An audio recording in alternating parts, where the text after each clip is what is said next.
I swear I miss the Saturday chill, but now I'm grown, gotta pay bills. I used to play in late stationary, now it's hard to stay still. Using all my time to climb the A-mill. Lucky Charms was my 8 a.m. meal. On cinnamon toast, honey nut smacks and Cheerios was filling my bowl. Eyes glued to the telly, it was Ed and Eddie. But can you lower your voice, cause I'm missing my show. Look, waking up to some homemade food. Yu-Gi-Oh! At 11, Beyblade at noon. Hit the Mario Kart when I had GameCube. Got me feeling like a chemist by the time it was 2. Mix up the cereal, textures are critical. For its taste to be right at its pinnacle. Watching Hey Arnold and Dragon Ball Z. Watch me shine with my pebbles fruity. Nah, man. Yeah, we made ya.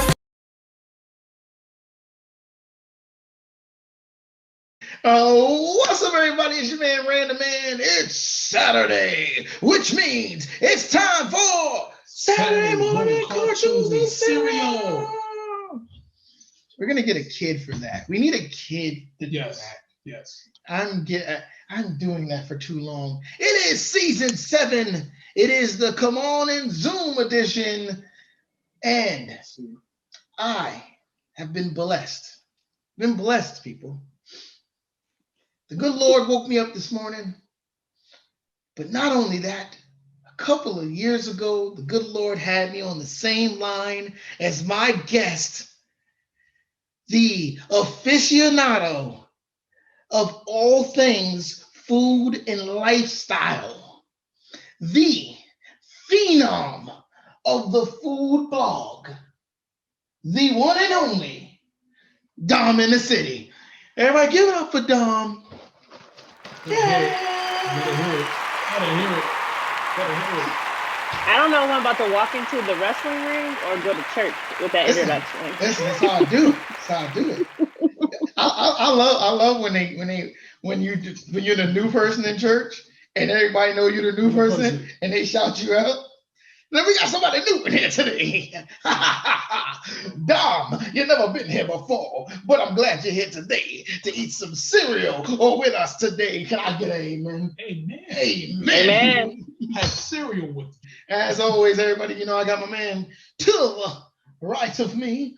My man Logic's in the building. What's up, y'all? And we had a fun episode today, and it's not about cartoons. It's not about cartoons. For the first time ever on Saturday morning cartoon cereal, we are not talking about cartoons. This is historic. That's not true. We talked about cereal once. That we did. Okay. So, but it's historic. so for the first time ever, we're talking about something other than cartoons and cereal. We're talking about kids' game shows. Yes. And I must say, usually when I think about my guests and I think about topics, I think about who I want to pick stuff.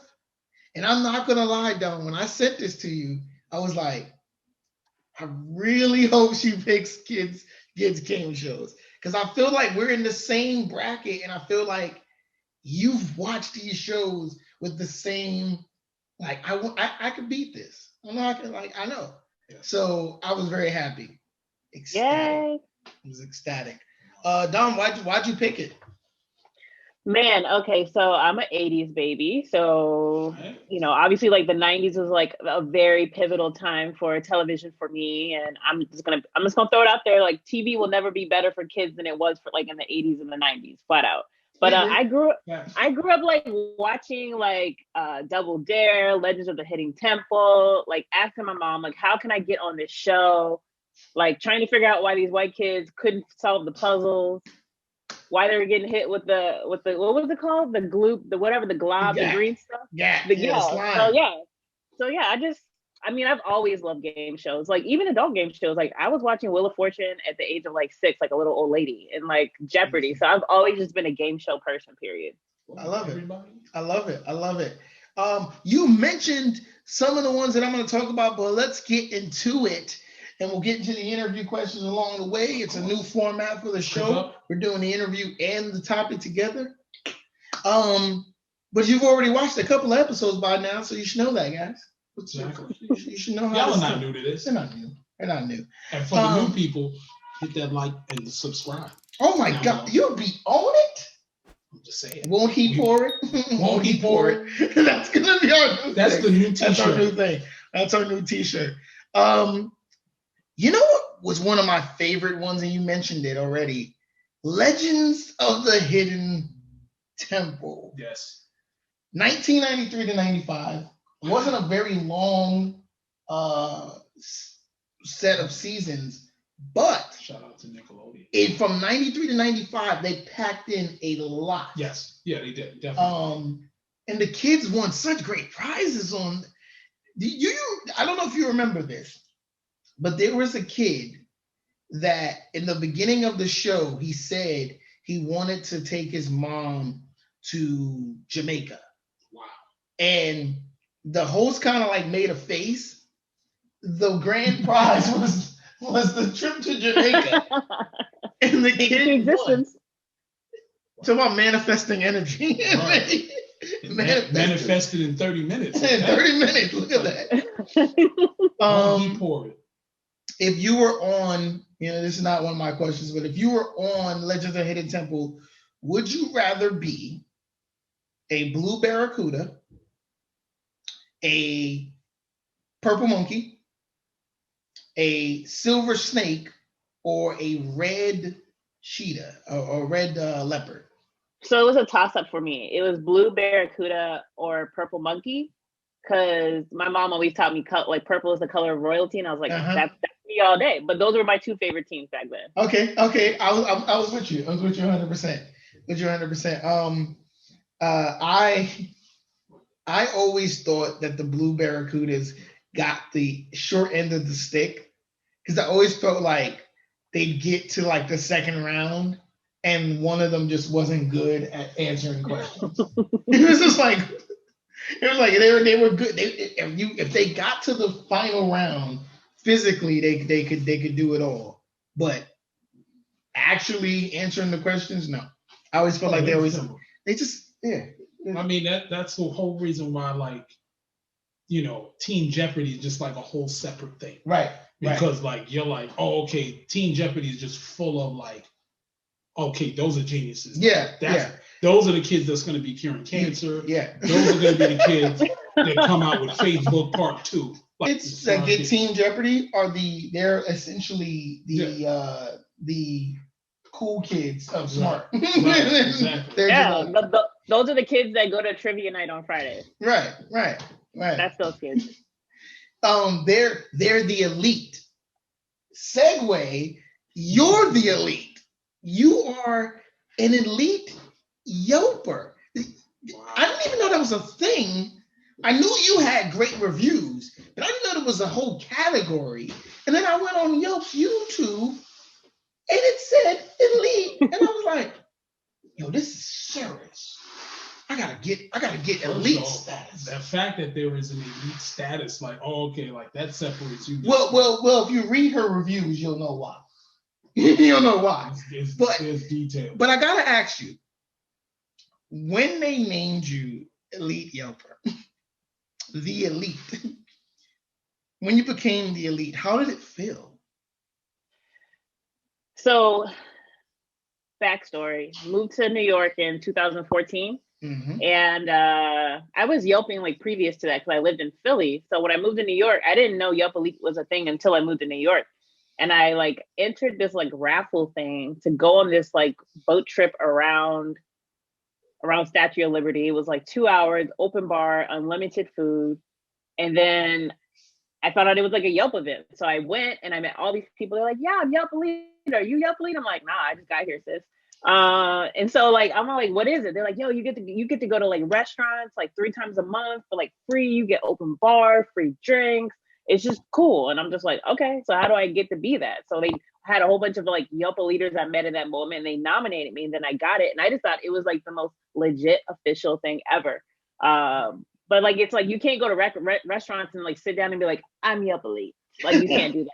You just can't do that. But to me, it's just really dope, because that means like people trust my reviews. And I'll say this, like we all work really hard for our money. So like you don't want to like waste money on bad food or a bad experience. So that's why I just continue writing reviews and sharing. Speaking of worldly, you're worldly. You said I got to do my research. You're a military kid. So I am. You've been a couple places.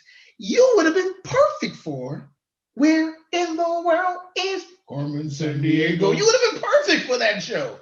That was my show back in the day. You would have been perfect for that show. I tried out for Carmen Sandiego.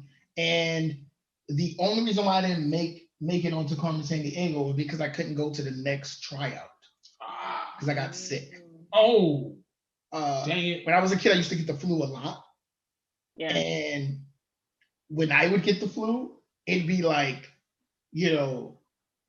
I'm out of commission. I'm out of commission. So I couldn't go. So I was upset. And they never called me back for the next day.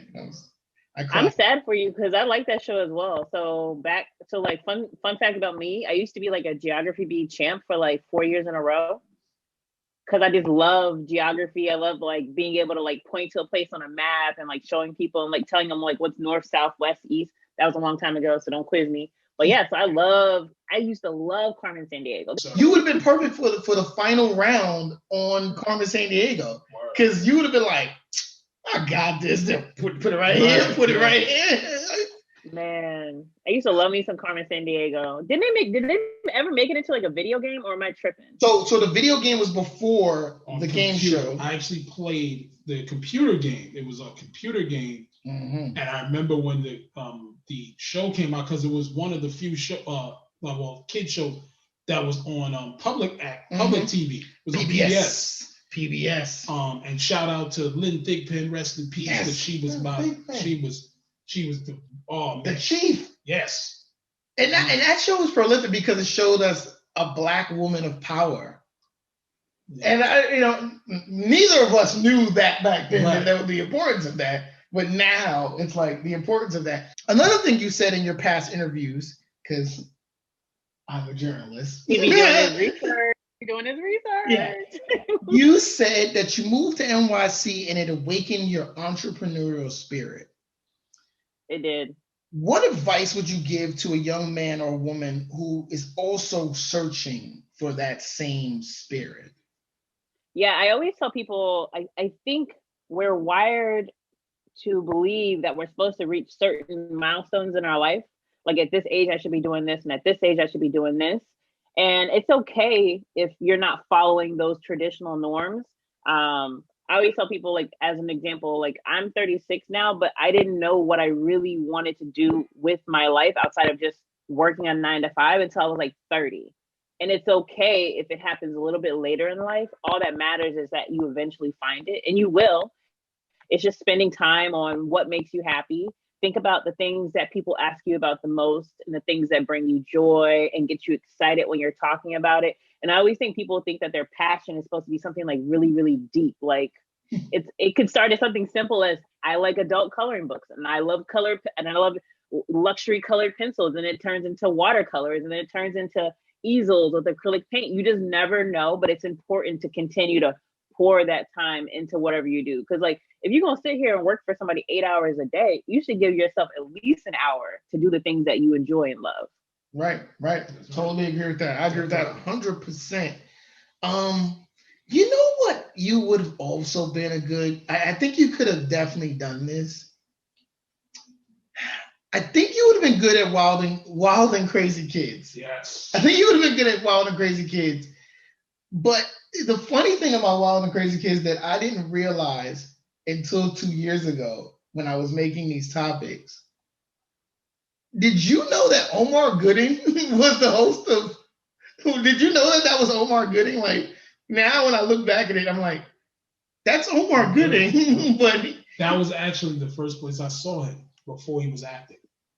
Yo, I didn't. You know what? Now I'm looking back at it. I did not realize that was him. But he's also like, he's just like one of those actors where you look back and you're like, dang, that was him. Right. Like literally, his name should be Omar. Dang, that was him. There's like so many things where I'm like, that was him.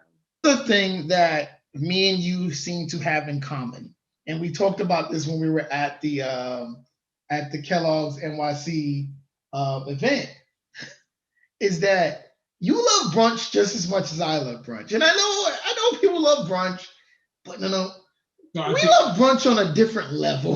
I think people love the unlimited mimosas. Right. No. Me and her, like we, especially you you like. There's a different way you look at brunch. So I gotta ask you this question: what is it about brunch that makes you fall in love with brunch? And can you give us 5 brunch spots to go to after people see this show? Challenge. Okay, so here we go. So why do I love brunch? First of all, you don't have to wake up really, really early for it. And even though like I like to brunch early because I like to get there before it gets a little bit rowdy. Right. So I already got my front row seat because I like to people watch. But yeah, I like it because like I wake up in the morning, I have a quick bowl of cereal, I get to brunch. But what I really love about brunch is you can have sweet or savory. Like you don't have sweet or savory dinners. Like Right. you don't have sweet or savory lunches, but you have sweet or savory brunches. You know, so you can have waffles, or maybe you decide you want, I don't know, you decide you want an omelet. Like that's the best thing about brunch. And you know what? I'm actually the person that I lean towards really good food versus unlimited mimosas. Like I could really care less about the unlimited mimosas. For me, it's about the food. Like, cause like that cheap champagne will catch up on you. And that's the bad. That look, we've all been some places where we had some cheap champagne and the next day we got the worst headache. We hung over. That's why I can't brunch on Sundays. So I don't got time to be hungover on Monday. 5 brunch spots. Cool. So here we go. So one that's like in my neighborhood it's called the Row Harlem. They have the best fried chicken. And anybody can debate me on this after they go eat it. Number 2, I would say there's a spot called Lido, Lido. That's also in Harlem. I'm trying to think of like my favorite brunch spot. Like I'll pick something in Brooklyn. Dang, I just went to one. Tilly's I think it's on Bedford. That's a Caribbean spot. It's lit. Okay. They currently have outdoor seating, so bundle up, go support them. So that's 3. 4. There's a place called Zingo, and that's like near Grand Central. They have unlimited food and drinks. Let me run that back. Unlimited food and drinks. Limited food? What? And drinks. That's unlimited food. And drinks? That is insane. That is. Yeah. I know. I'm right? Like a fat. Yeah. And then I'll give 5. One extra one. Hotel Chantel, but it's because they got these stuffed French toast. Mm. And they got these tater tots that got like truffle salt mix on it. Oh my gosh. But yeah, so those are my 5 right there. And that's just like a short 5 because like I mean I could list more, but we're gonna stick to those 5. You can list more. I bet. General Mills actually likes me, all right? Shout outs to General Mills. All right, I got another one that's that you definitely mentioned already. But I didn't know that the original version of this was so long. Double Dare from 1986 to 93 when it first run. Mm-hmm. It's a long run. And Mark Summers will forever be the host of that, even though he is the host of the new Double Dare, but he's the co-host now. Mm-hmm. What'd you love about Double Dare?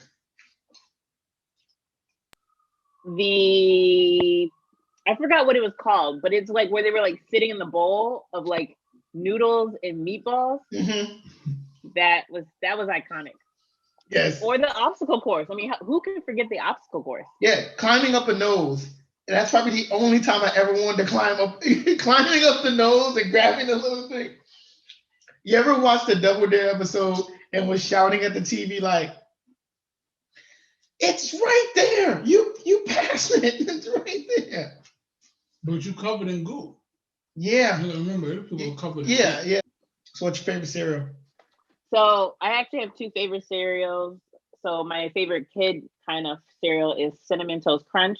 Okay. Light on the milk. I don't like soggy cereal. And then like my old lady cereal is Special K Red Berries. I love Special K, especially the red berry one. It's actually pretty good. The red berry one's fire.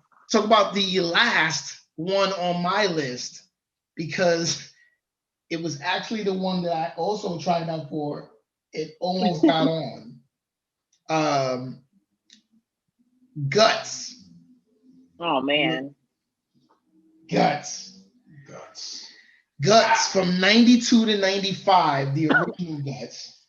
And then they had Global Guts.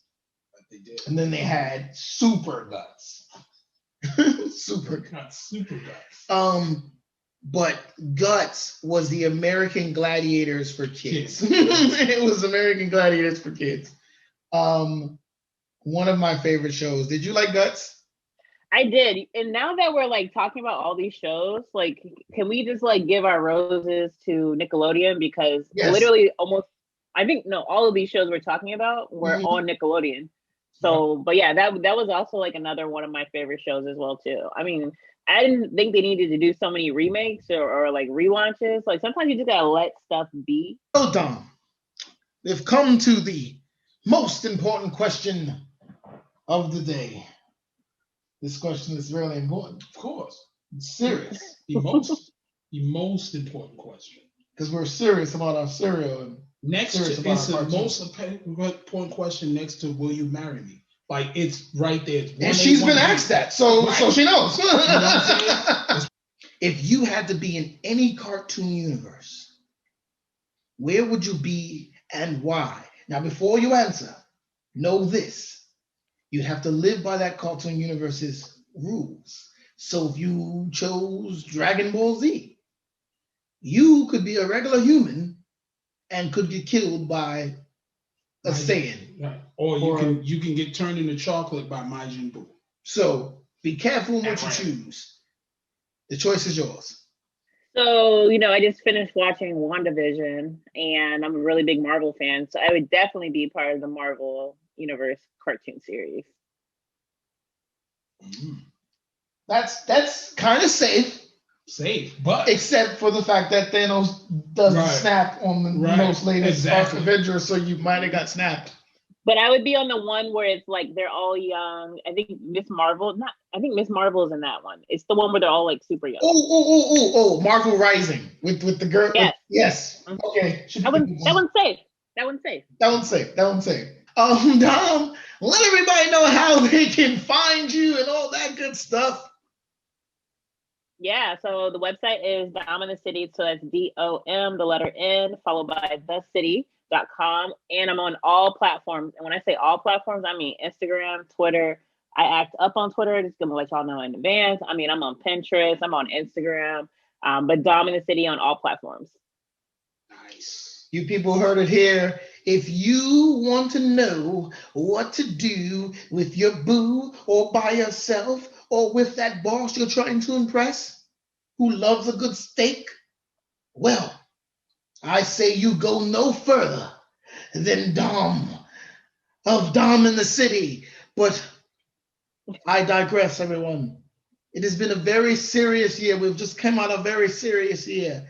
And I feel like this year should be a little more lackadaisical. Enjoy your life this year. But if you're going to be serious about anything, be serious about your cartoons and be serious about your cereal. It's your man, Random Man. And it is definitely amazing.